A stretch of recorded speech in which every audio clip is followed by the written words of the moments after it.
people.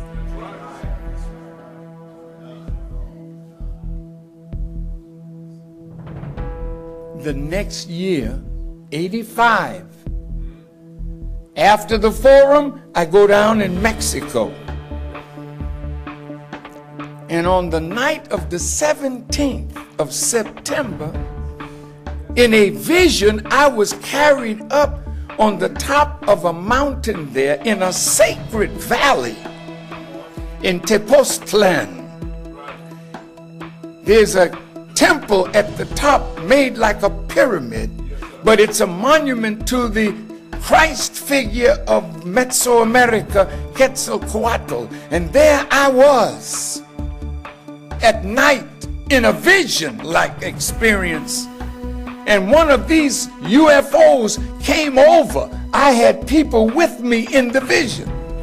When we got to the top of that mountain, this wheel-like plane came over. 3 legs came down from it. I thought it's going to land on the mountain. I said to Jabril, come on with me. And a voice said, not them, just you. So I walked forward. And as you've heard me say it many times, and I am not drunk, nor crazy, or a liar. See, when you have an experience, you say it the same way every time. And a beam of light came out of that wheel and drew me up into it. And I knew it was taking me to the mother wheel.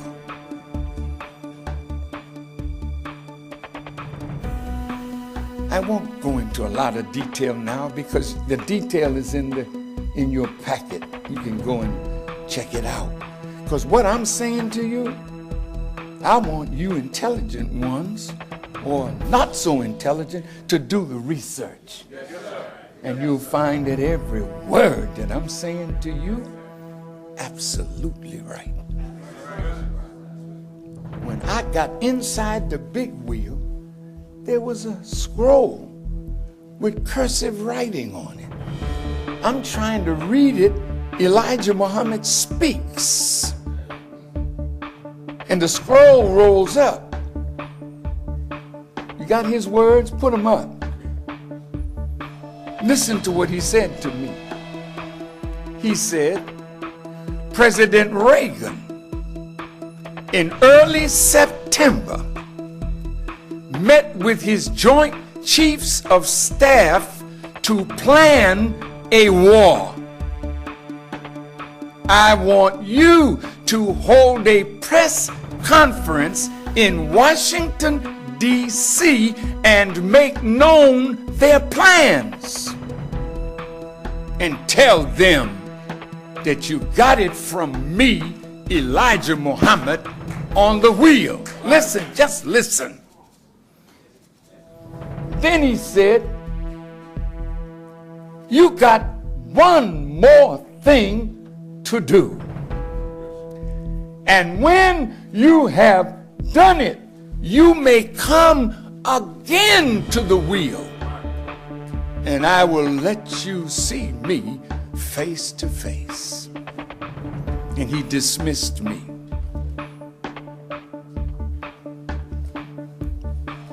What he said to me, these words that you saw, he told me before he departed from us. He said, brother, the first scientist speaks in formulae. The second scientist has to break down the formula into paragraphs and give you the message.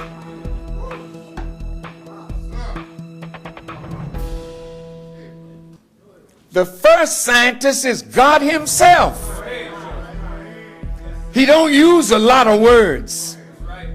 He speaks in formula, which is a mathematical expression of symbols that you have to study and deepen your understanding, and then from the formula you can express what is hidden behind the symbols.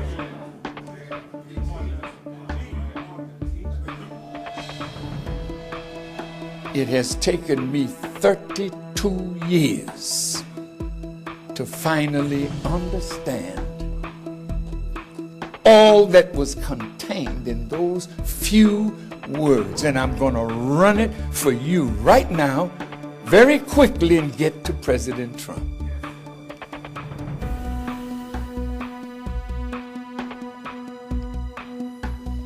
To me, Elijah Muhammad is the first scientist. For me, like it was when God made Moses a god over Pharaoh and made Aaron his prophet or messenger to the people. I've been among you a long time.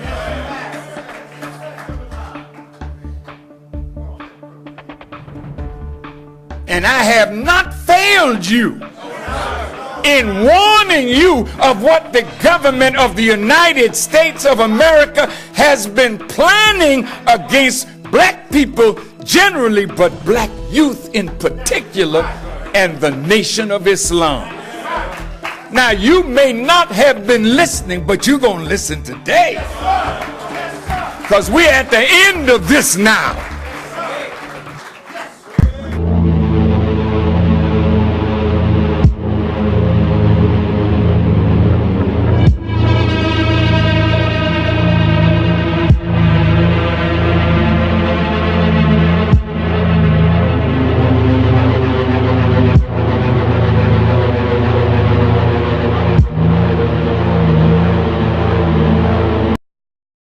Being a secretary for the Most Honorable Elijah Muhammad and being there in both Chicago and Phoenix and being right there next to the source of the light, you saw, a lot of the wisdom emanate from the Most Honorable Elijah Muhammad.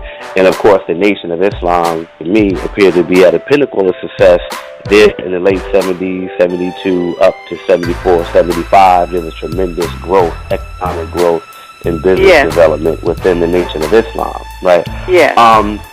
So what were your thoughts prior to the day of when it was announced in February of 1975 that they said the Most Honorable Elijah Muhammad had passed? What were your immediate thoughts concerning that based on your interaction with him prior to them making this, announcement? Yes, sir. I understand your point.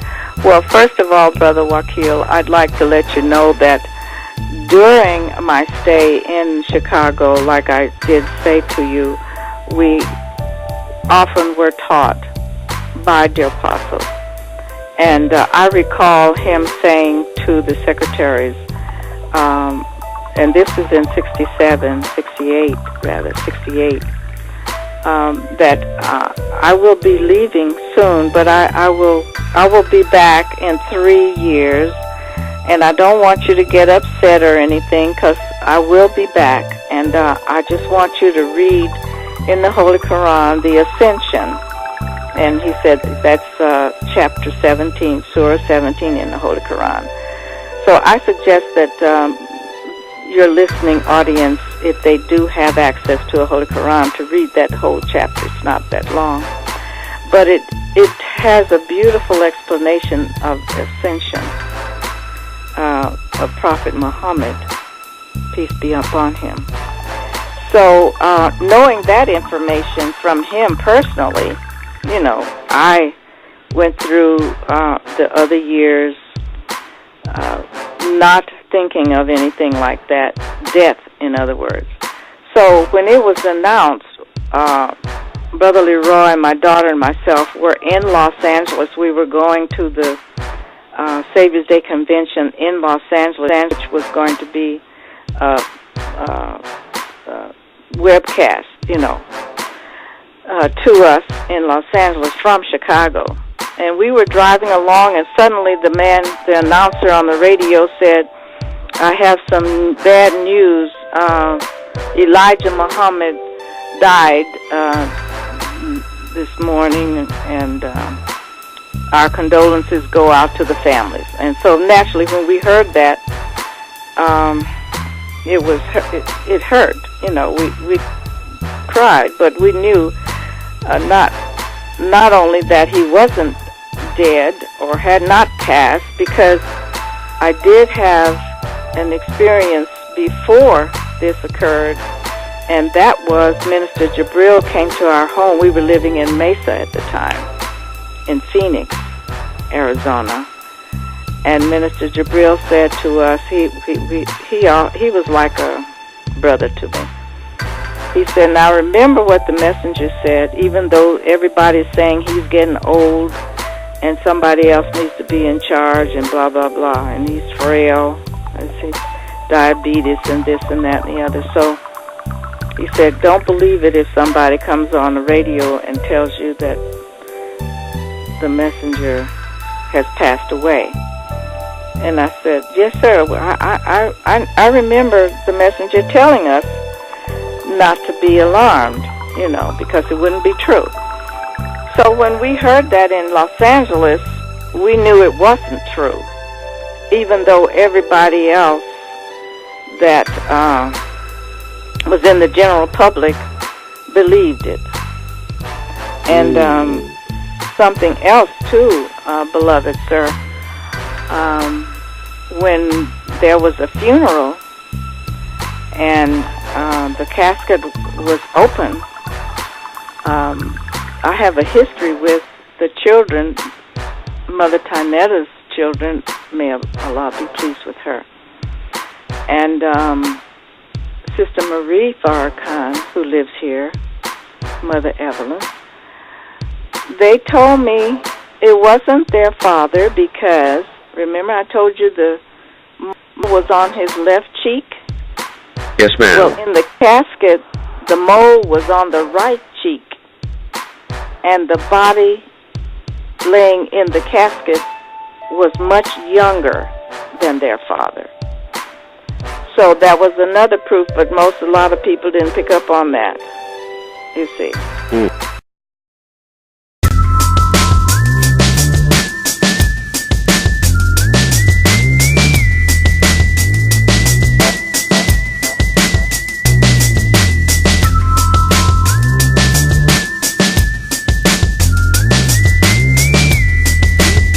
Access to an advanced, perhaps alien technology.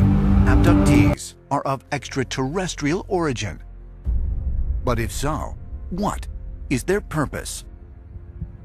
Are aliens tracking humans on whom they've performed medical experiments?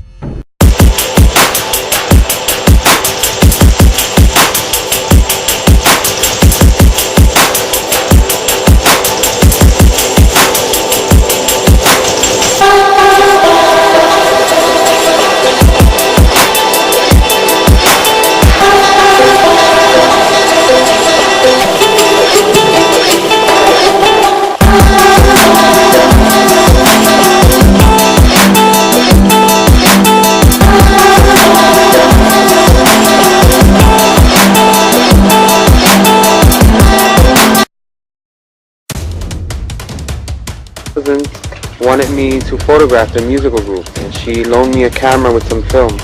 On my way back home, I encountered two small beings, two small strange men, which I didn't think were men from outer space. And they took me somewhere where there were other people besides myself, other human people, like from Puerto Rico, I guess. From here, another human being showed up. He claimed to be from a distant planet. He was dressed in black. He had a dark skin, but he was not a Negro. He had a long black hair up to the shoulders, and he spoke to us with the mouth, verbally, and no telepathic speaking. He showed us various projections, which looked very real projections. And he informed us about a whole bunch of things that are even still incredible to me. Then they returned me to... What did this holographic projection show? The holographs were mainly, the first one that I can remember was like a short trip through space. We saw where he came from, where he's said to be from. We saw his people, we saw the houses that they used. And the second one was about a meteor or a rock falling to Earth in the near future, which is going to cause a lot of havoc in the world. This would fall, it's going to fall in very near the Caribbean, Puerto Rico, and those other small islands. But it's going to affect the whole world, not just Puerto Rico. The last one is that they projected. It was showing us how there was only going to be one government on the planet Earth. They'll be living on some sort of artificial island that's going to be floating in the middle of a dark, black, dirty sea. And then this man returned me to my car again and left me somewhere different from where the whole ordeal had started. Apparently, they took me with car and all. After this, at this given time, I heard some jets in the sky, and I still had my cousin's camera, and I took the pictures, 4 of which I'm making public nowadays.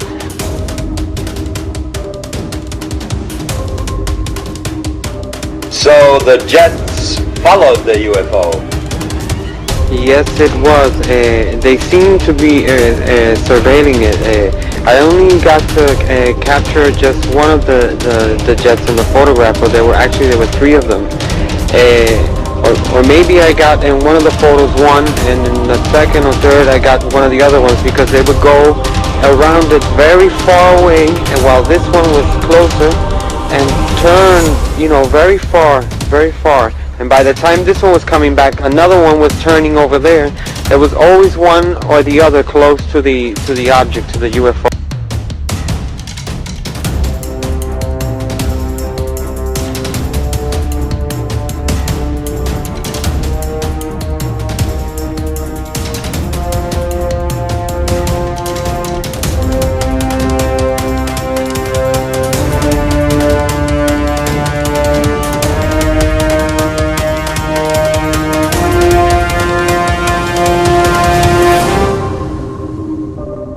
And I heard a noise and turned around and looked and seen some blue lights, some hazy blue lights. And that's when, the craft landed behind us. We still wasn't for sure what it was. But it landed, and we turned around and the front of it opened up. And when it did, it was just like we were paralyzed there. He couldn't move and I couldn't move. But there's 3 robot-looking creatures that floated out. They didn't walk, they just kind of glided out of the craft and come over, and 2 got a hold of me and 1 got a hold of Charlie, and they took us inside. They did an examination, so when they examined us, we was probably in there, I'm going to say 45 minutes, I'm not real sure, I didn't have a watch or nothing at the time. They put us back out at the same place we were, facing the water, and I was froze. In one spot. And originally I didn't want to talk about it no more, so Charlie just said, play like you passed out in there and you won't have to say nothing too much. So that's what I did. I kind of went along with that. When it took off, it didn't make hardly any noise at all. You just heard like a zipping noise. It was zip, and that was it, and it was gone. And it shattered the windows in my car. I had a brand new 1973 Horner Rambler. Took them down there and put them in a room with a voice-activated mic, and it's hidden in the desk to see what they'd say. Well, me and the other investigator got up and left to let them talk, to see if they was going to say, well, we got them fooled and all. They didn't. They were really concerned. The boss kept telling Charles that don't talk to them, and people's going to come back and get us. I did go on a few talk shows at the beginning of this, thinking that it would settle down after that. There's people even up till today that's still trying.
The incredible images of the unapplied flying objects in the Arctic originated from the USS Trepang, SSN 674 in March 1971.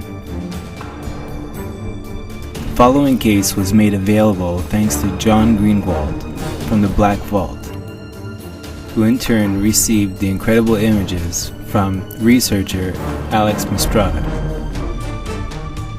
The photos displayed are evidence of a close encounter between forces of the United States Navy and unidentified flying objects.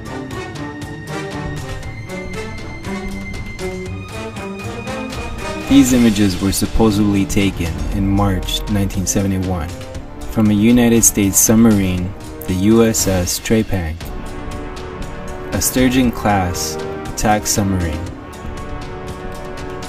The official location where the sighting occurred was between Iceland and Jan Mayen Island in the Atlantic Ocean. Jan Mayen belongs to Norway, and it is only inhabited by the Norwegian Meteorological Institute and the Norwegian military. The UFO sighting occurred by accident as the military was in the region on a routine joint military and scientific expedition. According to reports, the officer who initially spotted the unidentified flying object was John Kalika using the periscope. So after looking at all the images, what are your thoughts? When I first looked at the images, I was shocked.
For the first time of anyone of cabinet rank from the G8 group of countries, that UFOs are as real as the airplanes flying over your head, and said it without any restriction whatsoever.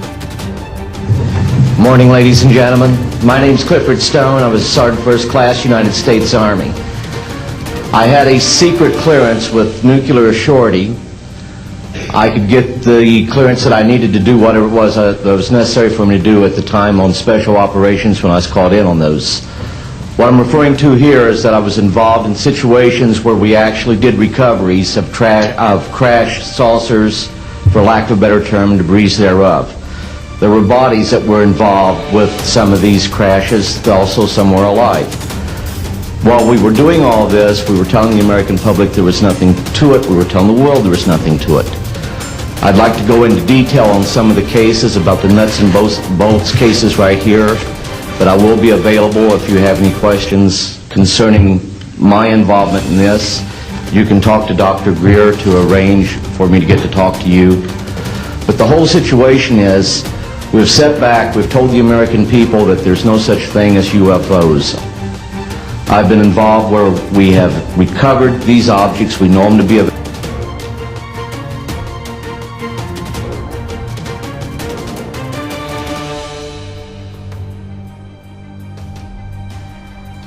And the bottom line from the altercation was that the security personnel, I don't remember how many were involved, but were all killed, and they died of head wounds, and that's all that I heard of that story.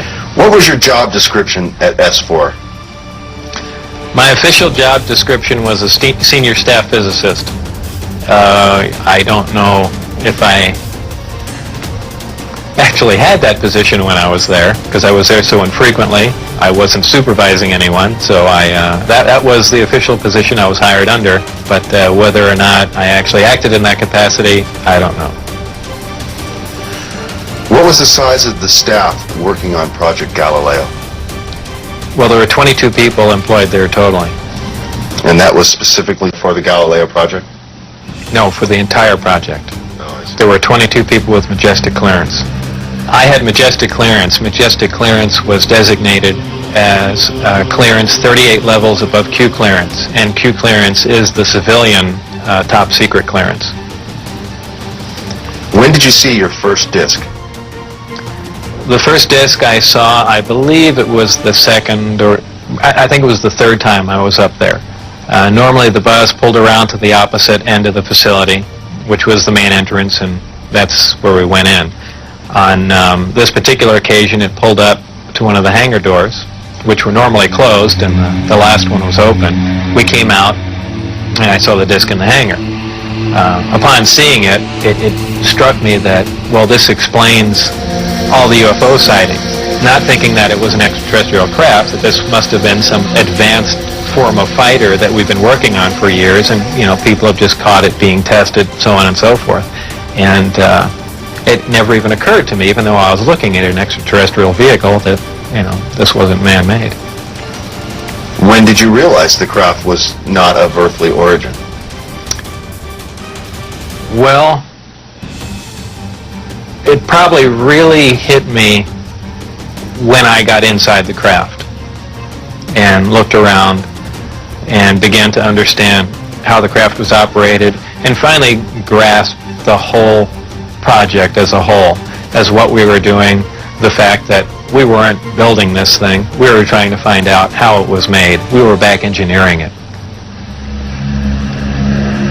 What is back engineering? Well, back engineering is taking a finished product and finding out how the device or product was produced, and essentially determining whether or not you can duplicate it.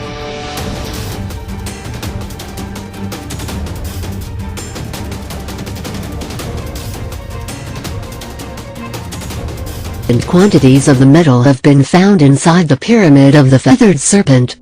Discovered by Mexican researcher Sergio Gómez, the mercury was found within a chamber inside one of the pyramids of Teotihuacan, the world-famous pre-Columbian ruins located in central Mexico. For years Gómez and his team had been working their way down through the bowels of the pyramid after its tunnels were unsealed in 2003. Dating back over 1,800 years, the ancient structure could still contain an undiscovered king's tomb or ritual chamber that would help shed some light on how the ancient city was ruled. Archaeologists may be a step closer to discovering the secrets of the ancient city of Teotihuacan. They have unearthed liquid mercury deep beneath the Mexican pyramid of the Feathered Serpent. The large quantities of a toxic liquid metal leads researchers to believe that an undiscovered ancient ritual chamber or even a tomb of the king could rest below the ruins of the ancient city that sits about 30 miles from Mexico City. On Friday, the researcher Sergio Gómez stumbled upon the liquid mercury after 6 years of gradually uncovering a tunnel underneath the Teotihuacan pyramids. Lotus said that under the Great Pyramid there is a lake, water, absolutely clean water, and in the water is a sarcophagus, and in there should be some gifts of the god of Osiris. Again, archaeology see this is nonsense. There cannot be a lake of water under the Great Pyramid. It never works. In the meantime, this lake has been discovered, of course, and I was there. Don't ask me how much bakshish I always have to pay for all these things here.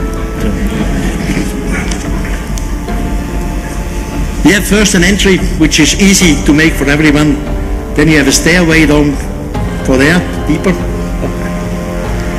You go down this shaft. This shaft is large enough for 2 ladders. You see 2 of them. Chiseled out of the rock.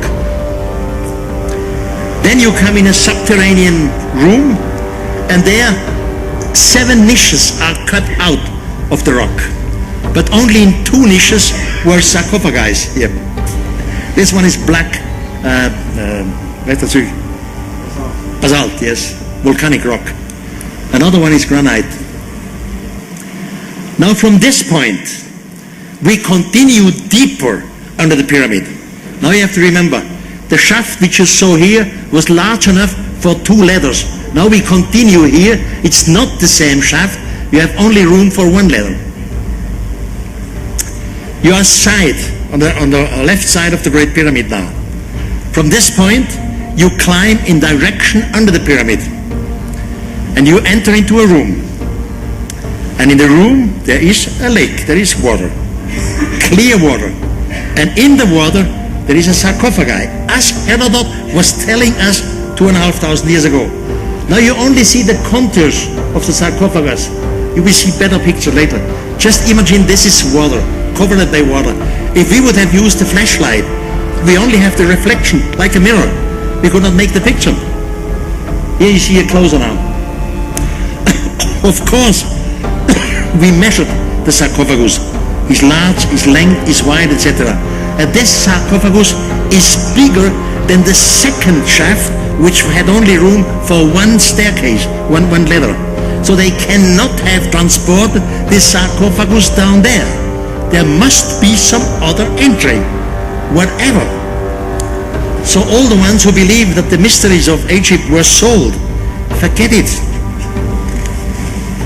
In the meantime, with modern technology, they have discovered more or less 1 kilometer of shafts.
The truth, as I hope, sincere hurts, but truth must be told. Right.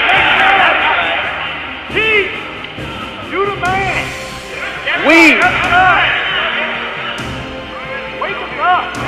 The Holy Quran teaches us that Allah says, we have created the heavens and the earth in truth,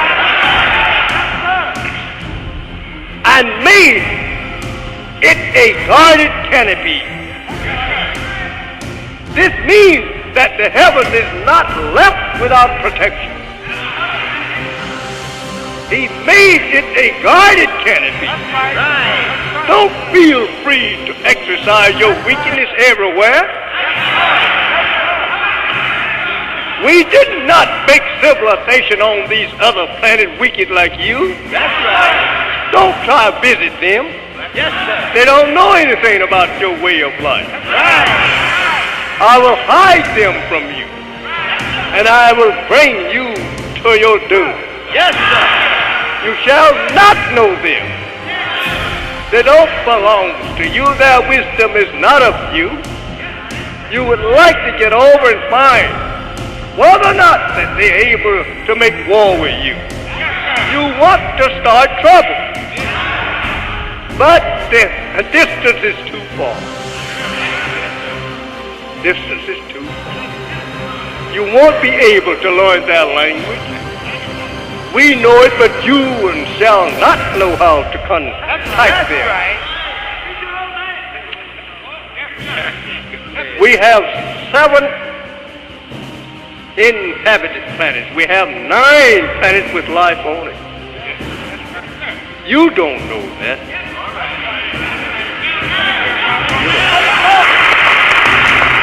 You just learn to study and try out astronomy. Just less than 500 years ago. So what do you know about what's going on in worlds that is from 36 million miles to that of 4,600,000,000 miles from the sun? You don't know nothing about those. And the time now, the clock hand, hour hand and minute hand is on 6. And you can't go over to 7. So your day is done. Right. And the Holy Quran said, if you try to climb up there and get a hearing, you'll find a flame of fire waiting for you. Made it a guarded canopy. I'm after you. The Bible teaches you that God is after you. When your time is up, He's after you.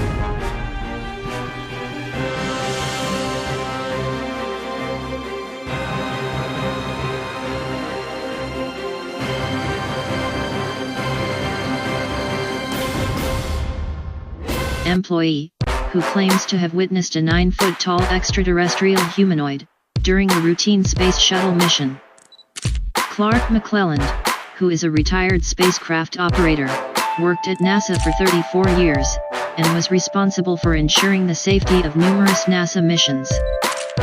In a recent interview on the Jeff Rense radio program, McClelland states that he witnessed a 9-foot-tall humanoid alien directing 2 astronauts in the cargo bay of a space shuttle. When I observed the 8 to 9 foot tall giant inside the space shuttle in 1991, I could observe, but not hear, I could observe the arm motions to run right side where there was one of our NASA astronauts tethered to the side, and then on the left side another a U.S. NASA astronaut was tethered to that side. And this large creature, humanoid, 2 arms, 2 legs, a torso, a head with a helmet on it, actually was giving them orders. He'd be pointing things out, and he would sweep his hand around aside if he wanted something that they may have said that he disagreed with, he, she, whatever it was. I watched it for 1 minute and 3 seconds, and believe me, I saw a large ship pass the tail end of the space shuttle. Which mission was this, Clark, that you saw the large alien in there? Jeff, I will not. You're still not that. Disclosing that. Okay, understood. The reason is the families of those astronauts would be penalized. Would be destroyed by the you know what controlled media. Yeah, I got it.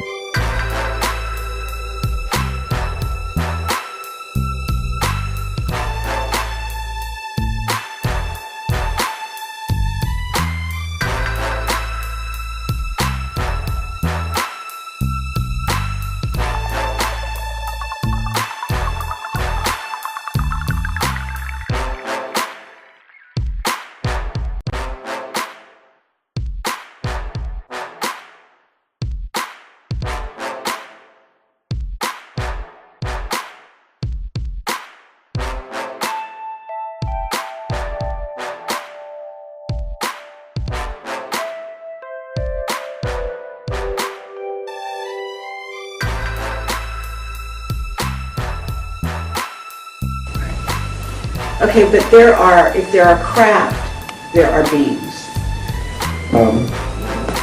Okay, people have asked me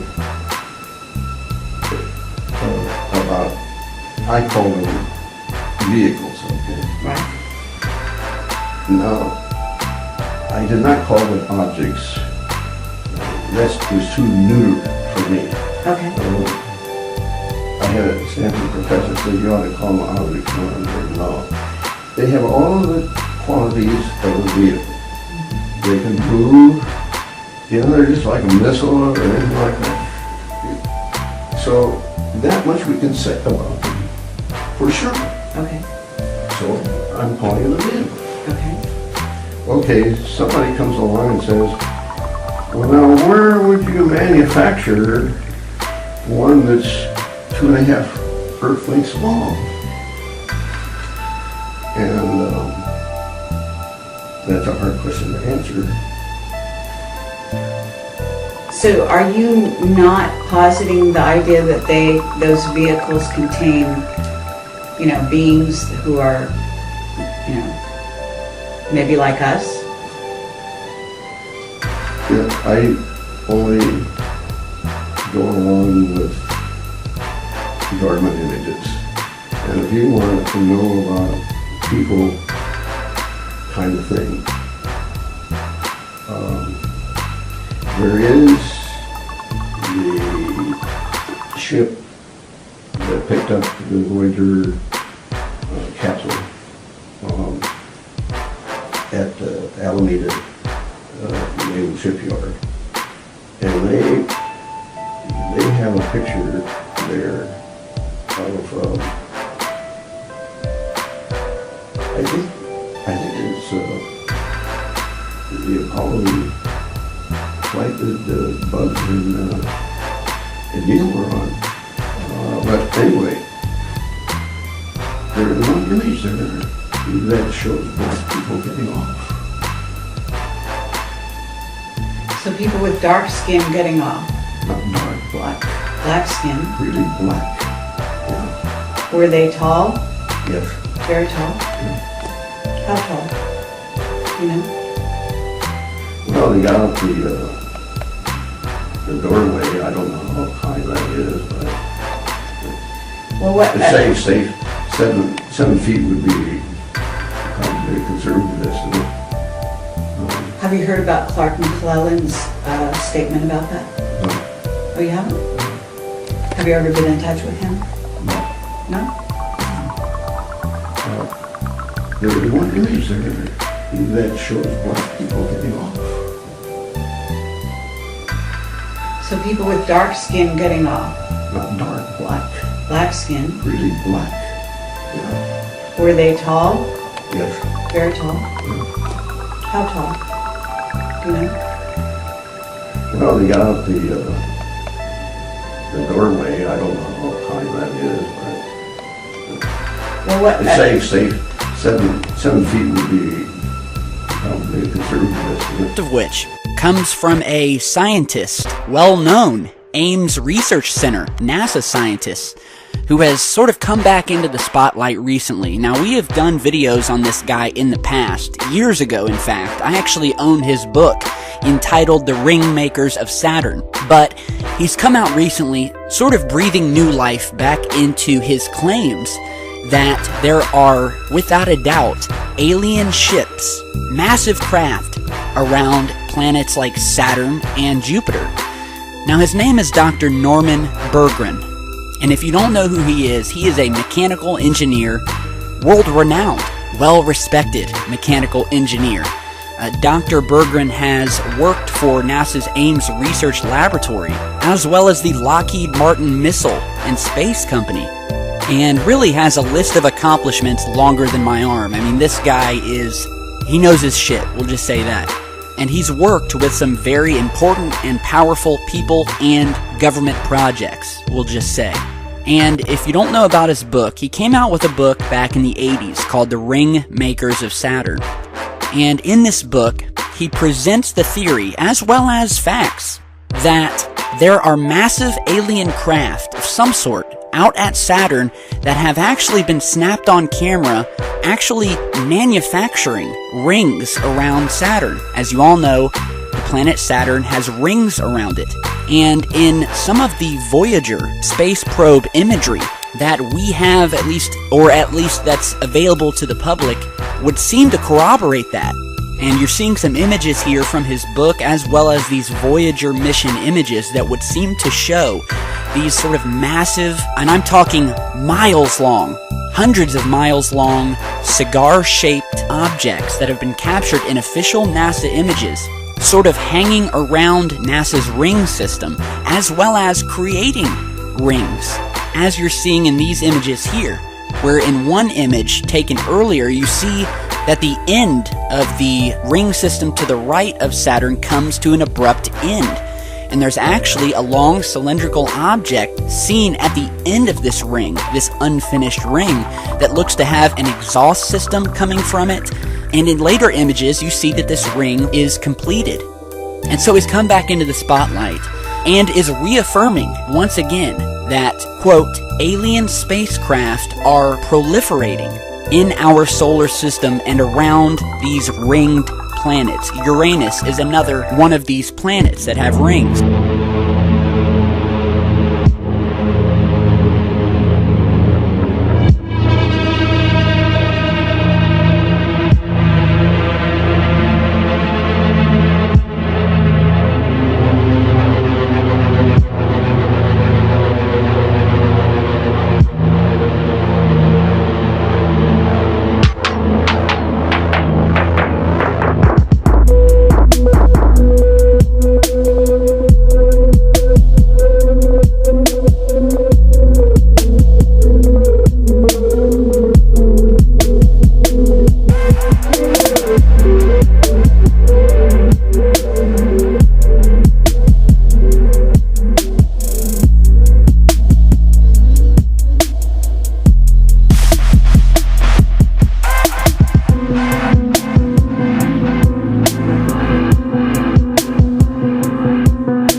John, I'm hoping you can solve a 27-year-old mystery for me.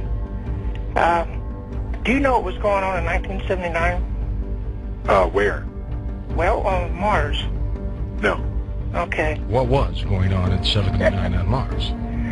Well, I used to work at NASA during that time and handling downlink telemetry. And one night on our video monitors, while the little Viking rover was running around, I see two men in suits, not necessarily space suits. I mean, they look protective, but they didn't look like the bulky things that our astronauts use. But they came over the horizon, walking towards the Viking Explorer, and our vision got cut off. I didn't see what they did with it or anything else. They were probably making repairs. Well, that's why I was wondering if they were our guys or not. Yeah, they were. You know what kind of suits they wore? Pardon? Do you know what kind of suits they wore? Well, they wouldn't have to wear very much. I mean, the atmosphere is, there's enough atmosphere to walk around without a spacesuit on Mars, same as there is on the moon. I mean, there's not, it's like about 15,000 feet on Earth. Now, you can go through a 24-hour acclimatization program on the moon, and you can walk around without a spacesuit. Same thing on Mars. You don't need a spacesuit. If they had one, it was just minimal. Did you have any other witnesses there while you saw this? Oh, there's about out of the workers, there's probably about a half a dozen of us, because we were, you see the typical NASA things where they got all the monitors. Oh, yeah. So you had a few people out there monitoring the monitors. Yeah, you got about, the people that were up there, and then there's about a half a dozen of us downstairs, because, it was just maintaining the equipment, because if anything went wrong, we had to get it up quick so they didn't miss the telemetry. You folks must have been amazed at what you saw.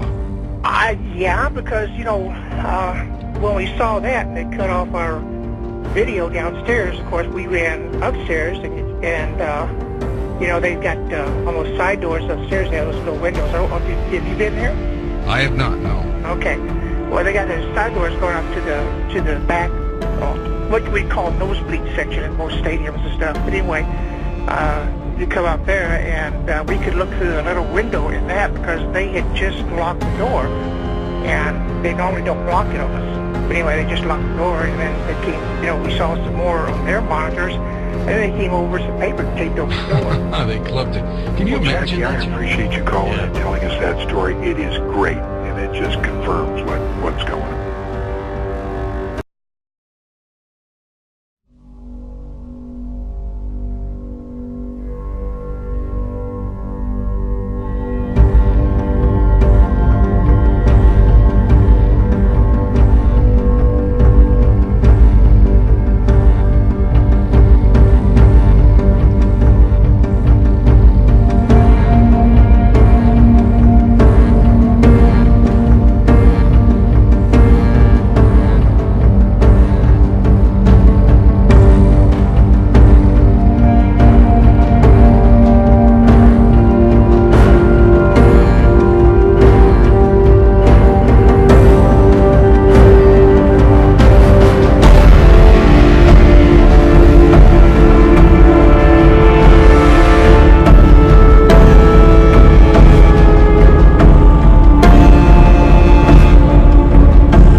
another floating city in the sky catching the eyes of thousands of people. This time once again in China, Dalian. They were saying that these ghost-like structures and buildings dominated the sky for minutes and then were gone. Now, once again, the experts want to say that this is Fata Morgana or an illusion.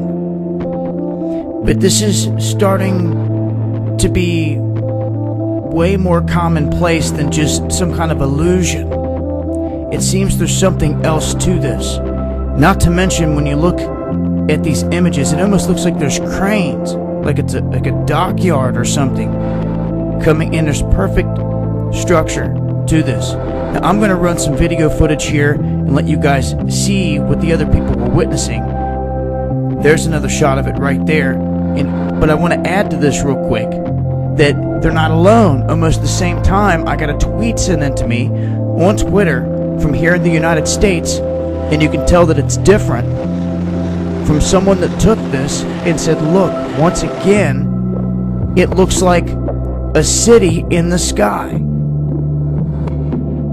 So different in nature, but it has the sharp features, and it does indeed look like some kind of city in the sky.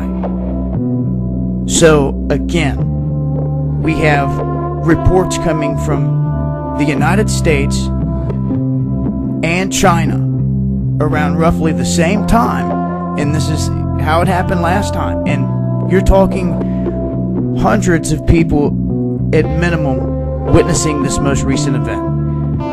Anyhow, I'll run the footage, I'll leave links, continue to update. If you guys witness anything like this out there, let me know, give me some details, and I'll report on it. But as of right now, the experts not denying that this is happening, but they're trying to say that it is an illusion. The question is it more than that? And I think it's happening way more often than what would be. I mean, look at this. There's windows in those buildings. Look at that. There are windows in those buildings. And it was witnessed by many people. So, are we all looking at an illusion? What's really going on here? That's the question. I'll leave a link. It's been Dabu7.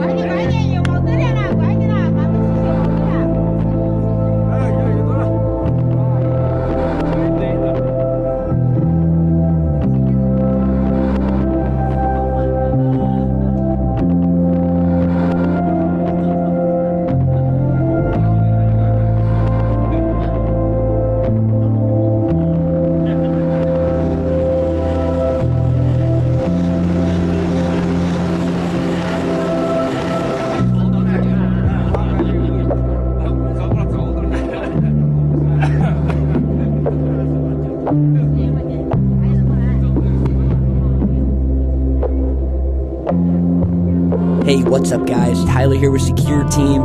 This brand new video that you just saw has just hit the web, where again, what would appear to be another one of these cities in the clouds that has occurred over China. What some are calling a mirage, other people are calling some sort of dimensional rift, as in another dimension appearing on top of Earth.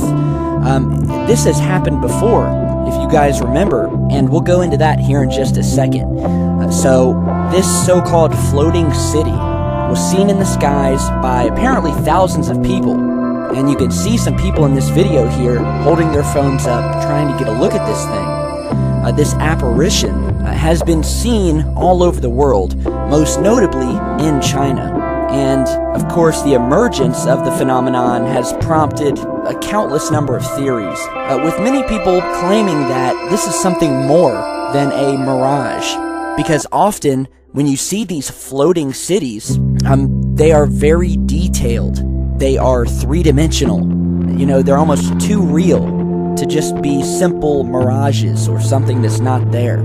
So if you guys remember, back in October of 2015, thousands of people reportedly saw another ghostly alien city, as it's been called, floating over Foshan in the Guangdong province of China.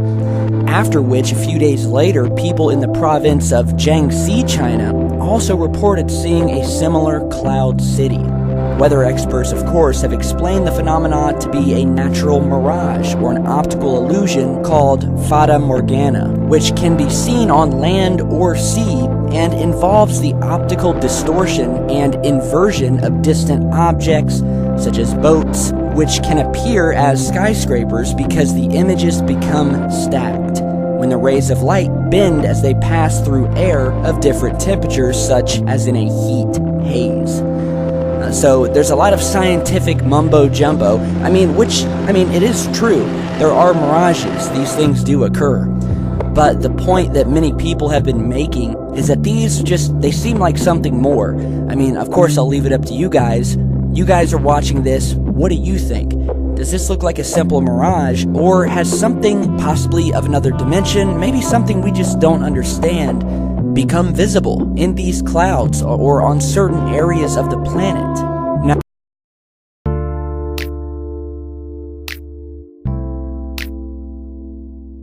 about the time you once saw a UFO. Well, I was a district governor of 56 Lions clubs in southwest Georgia, and I had to visit all the Lions clubs and make a speech. And I was outside a school lunchroom one night right before sundown. It was getting dark and we were getting ready to eat supper. And I and about 25 men were standing around, and all of a sudden in the western sky we saw a strange light coming towards us, a round light, and it got closer and closer, and right above the pine trees it stopped, and then it began to change colors from blue to red to white. And then it stayed there for a while. We were all aghast. We didn't know what it was. And then it just disappeared into the west. That was the end of it. So it was a genuine UFO in that it was an unidentified flying object, but I have never thought and still don't think that it's possible for, creatures from Mars to come here and visit us and go back home. Hang on, on the way, President Bill Clinton is here with us. So if I was president, and I won't be, let's be honest, the first thing I would do after putting my hand on that Bible and taking that oath to serve the country is I wouldn't even probably finish the oath. I would run to the White House. I demand to see all the classified files on the UFOs. Because I want to know. I'd want to know what has been going on. Did you do that? Sort of. Sort of. Yeah, we had... I think it was at the beginning of my second term, we had the anniversary of Roswell. You waited that long? I did. Wow. Well, I didn't. And then there's also Area 51. You remember there was a great sci-fi movie where there was an alien kept deep under the ground in Area 51? So first I had people go look at the records on Area 51 to make sure there was no alien down there. And people thought that because everybody who works there has to stop about an hour away and put on special clothing and then drive in and out. And that's because a lot of our stealth technology is made there. We know that now, but there are no aliens there. So then when the Roswell thing came up, I knew we'd get, gazillions of letters. So I had all the Roswell papers reviewed, everything. If you saw that there were aliens there, would you tell us? Yeah. You would? But I think, look, what do we know? We know now we live in an ever-expanding universe. We know that there are billions of stars and planets literally out there, and the universe is getting bigger. We know from our fancy telescopes that just in the last 2 years, more than 20 planets have been identified outside our solar system that seem to be far enough away from their suns and dense enough that they might be able to support some form of life. So it makes it increasingly less likely that we're alone. Oh, you're trying to give me a hint that there are aliens. No, I'm trying to tell you I don't know. Oh. But if we were visited someday, I wouldn't be surprised. I just hope that It's not like Independence Day. Yeah, right. That it's a conflict. Well, now we have friendly Maybe the only way to unite this incredibly divided world of ours. They're out there. We better think of how all the differences among people on Earth would seem small if we felt threatened by a space invader. That's the whole theory of independence. You're right. Everybody gets together and makes nice, and you and Bill O'Reilly would be hiding in a bunker together. Old Bill O'Reilly, every mean thing he ever said about me. I don't care. Look at that. Знаете, абсолютно все. Ну вот, например, прилетали на Землю инопланетяне. Эти самые зеленые человечки. Значит, рассказываю вам первый и последний раз. Вместе с передачей чемодана с ядерными кодами президенту страны приносят специальную папку. На ней написано «Совершенно секретно». И она целиком и полностью посвящена пришельцам, которые посетили нашу планету. Одновременно предоставляется доклад абсолютно закрытой спецслужбы, которая занимается контролем пришельцев на территории нашей страны. Значит, две эти папки передаются вместе с ядерным чемоданом. После прекращения полномочий, соответственно, эти папки передаются новому президенту. Более подробную информацию на эту тему вы можете получить, посмотрев известный хроникально-документальный фильм «Люди в черном». Вышло несколько версий. Сколько их среди нас? Сколько их среди нас, рассказывать не буду, потому что это может вызвать панику. Portraits of Courage, and we will go through this and talk about some of the veterans that you painted and you wrote about. But first I want to ask you, this is a question that I think is very important to me and very important to the country. When you were in office, and I don't know when this happened or if it happened, did you go through the secret files, the UFO documents? Because if I was president, that'd be the first thing I did. You know, it's funny, my daughters asked the very same question. They did? Yeah. Would you be allowed to tell your daughters what was in those files? No. You would not? No. Now that you're out of office, you can do anything you want, right? True, yeah. But I'm not telling you. You're not telling me. You're not telling me what? Are you not telling me that you looked at them? I'm not telling you nothing. Are there really great secrets that you know that you can't share with people? Yeah. Yeah, there are. And you never write about them? No. Maybe at a time in your life that you're like, oh, I'm 90, I'm going to do it. No. No, nothing. What if you were to get like a little like loopy, you know, you get old and start drinking again? Start drinking again. Guillermo, get some tequila. That's right. When we had your husband, President Clinton, on the show, he said, I asked him about UFOs in Area 51 and if he looked in, because if I was president, that's the first thing I do. I go right into those files and see what was going on. Right. And he said that he did do that. Yes. And that he didn't find anything. Well, I'm gonna do it again. Yeah, why not? Right? And you know, there's a new name. It's unexplained aerial phenomenon.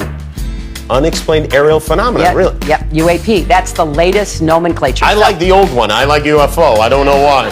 Well, I think we can use them interchangeably, but I would like us to go into those files and hopefully make as much of that public as possible. If there's nothing there, let's tell people there's nothing there. What if there is something there? Well, if there is something there, unless it's a threat to national security, I think we ought to share it with the public. Well, what if everybody's all hopped up on medical marijuana and everybody gets paranoid? I would love it. That's why I want more research. If you share it with me, I'll decide what is the best course of action. I really have my ear to the ground. I feel like if I was the president, and it's unlikely that that is ever going to happen. You never know. If I was the president... It was unlikely that I was going to be president. The moment I was inaugurated, my hand would just, it'd still be hot from touching the Bible, and I would immediately race to wherever they have the files about Area 51 and UFOs, and I go through everything to find out what happened. Right. Did you do that? That's why you will not be president. Because that's the first thing that you would do. It's at the The top aliens of my won't list. let it happen. You reveal all their secrets. They exercise strict control over us. Now, you know, there are a lot of people that are going to examine your facial expressions here, every twitch, everything, and say, and of course, so did you look? Did you see? Did you explore? I can't reveal anything. Oh, really? Because President Clinton said he did go right in, and he did check, and there was nothing. Well, you know, that's what we're instructed to say. All right.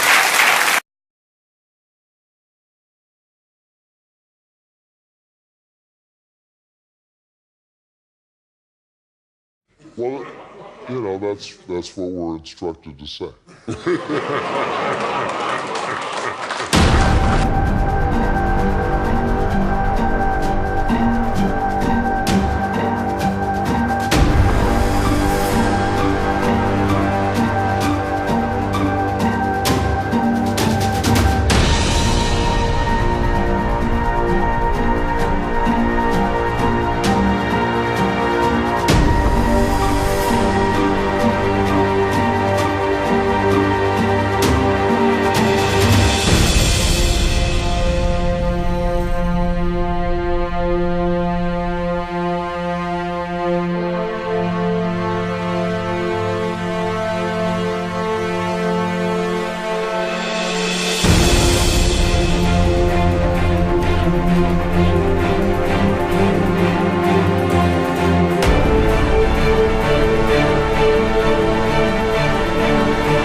I recall also, brother and sisters,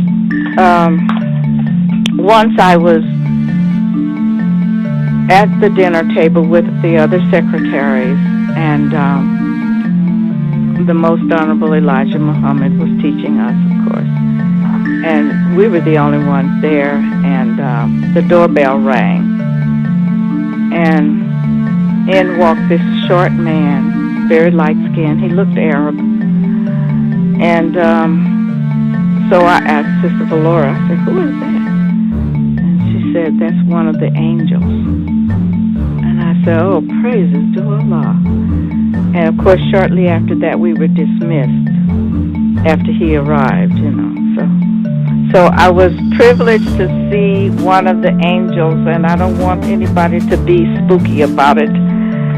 Just as God is a person, as it says so in the Bible, he was there with Abraham, and Abraham told the God to sit down. And there are other places in the Bible that really tell you that God is a man, not a spook, after he arrived, you know. So I was privileged to see one of the angels, and I don't want anybody to be spooky about it. Just as God is a person, as it says so in the Bible, he was there with Abraham, and Abraham told the God to sit down. And there are other places in the Bible that really tell you that God is a man, not a spook. And so are the angels. Yes, they don't have wings and all that kind of stuff, you know. Satan has taught us so much that is falsehood that, you know, we could write volumes of books on things that he's told us that were not true.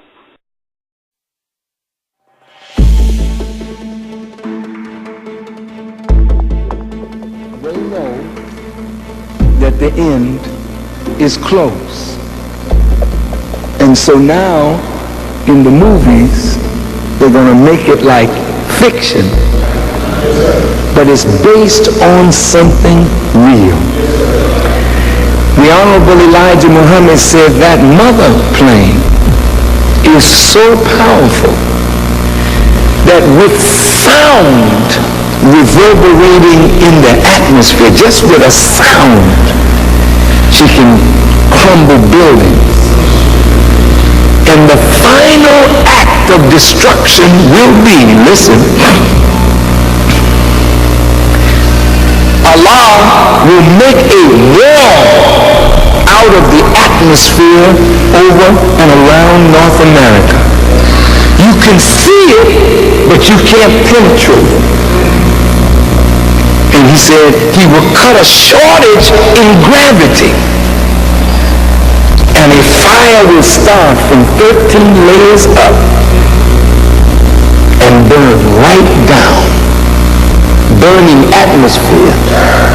And when it gets to the earth, burn everything. It will take 310 years to burn and 690 years to cool off.